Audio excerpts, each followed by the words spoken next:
Halo sobat pendengar, selamat datang di podcast Ngobrol Santai bareng Khalifah.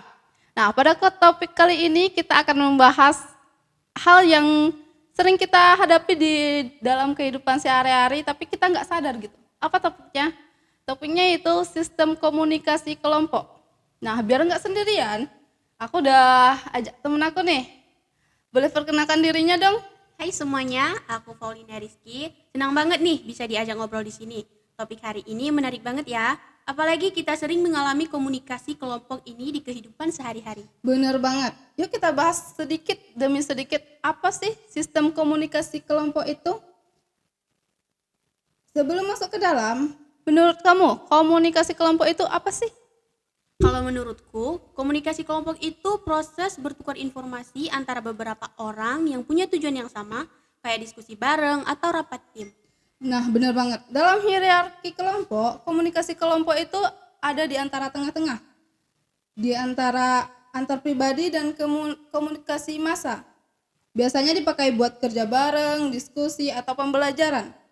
Misalnya waktu kita ngerjain tugas bareng atau rapat panitia acara sekolah, itu udah termasuk komunikasi kelompok. Iya, dan yang penting bukan cuma ngobrol, tapi ada tujuannya. Entah buat mengambil keputusan, hanya solusi, dan nentuin langkah bareng. Sekarang kita bahas jenis-jenis kelompok. Kamu sendiri pernah ikut kelompok apa aja sih? Aku pernah ikut panitia acara sewaktu SMA, itu kelompok formal, tapi aku juga punya temen nongkrong dan itu lebih ke informal sih.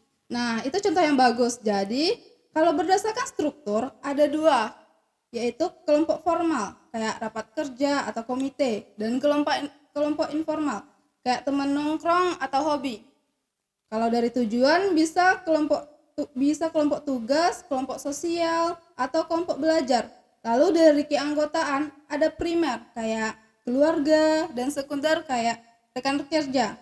Jadi tergantung konteksnya ya. Cara komunikasinya pun pasti berbeda antara keluarga sama kelompok kerja. Ya, makanya penting ngerti konteks biar komunikasi bisa efektif. Nah, di dalam kelompok ternyata ada juga yang namanya sistem komunikasi. Ada bentuknya kayak rantai, roda, lingkaran, sampai bintang. Bintang, wah, kayak apa tuh maksudnya? Kalau sistem bintang, semua anggota bisa langsung komunikasi ke siapa aja. Cocok buat kelompok yang terbuka dan kreatif. Sedangkan rantai itu kayak pesan berantai dari suatu orang ke orang lainnya, tapi rawan salah paham kalau ada yang salah tangkap. Oh ya, aku pernah ngalamin tuh waktu rapat online. Informasi nyebar lewat satu orang aja, jadinya ada yang salah paham. Nah, itu dia. Makanya penting juga tahu peran anggota dalam kelompok. Ada pemimpin, pendukung, pengkritik, dan pengamat. Semua punya fungsi biar komunikasi jalan seimbang. Sekarang kita bahas fungsinya. Jadi komunikasi kelompok itu nggak cuma soal ngomongin topik, tapi juga buat ngebentuk identitas kelompok, nyelesain masalah, dan bangun kepercayaan. Bener banget, aku ngerasa kalau komunikasi dalam kelompok lancar, anggota jadi lebih kompak dan semangat. Tapi kalau gak terbuka, malah bisa bikin salah paham.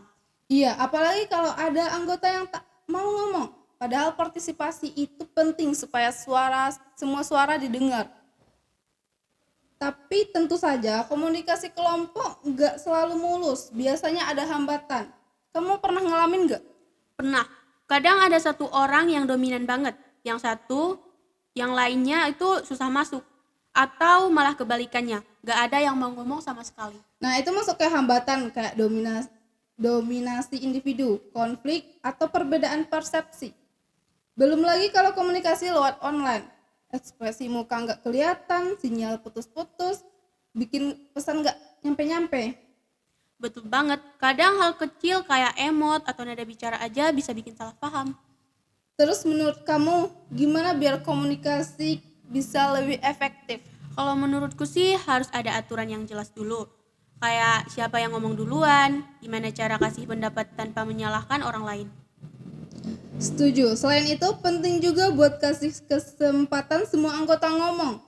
Jaga sikap saling menghargai dan pakai media komunikasi yang sesuai. Kalau udah selesai, jangan lupa evaluasi biar tahu apa yang bisa diperbaiki. Iya, dan kalau komunikasi udah terbuka dan jujur, kelompok bakal lebih mudah mencapai tujuannya. Nah, jadi kesimpulannya, komunikasi kelompok itu kunci penting buat kerjasama yang efektif. Mulai dari penyampaian ide, nyelesain masalah, sampai membangun kepercayaan antar anggota. Dan yang paling penting, jangan takut buat ngomong dan dengerin orang lain. Karena komunikasi yang baik itu dua arah, bukan cuma siapa yang paling banyak bicara. Setuju banget. Oke, terima kasih untuk dengerin episode kali ini. Sampai jumpa di episode selanjutnya.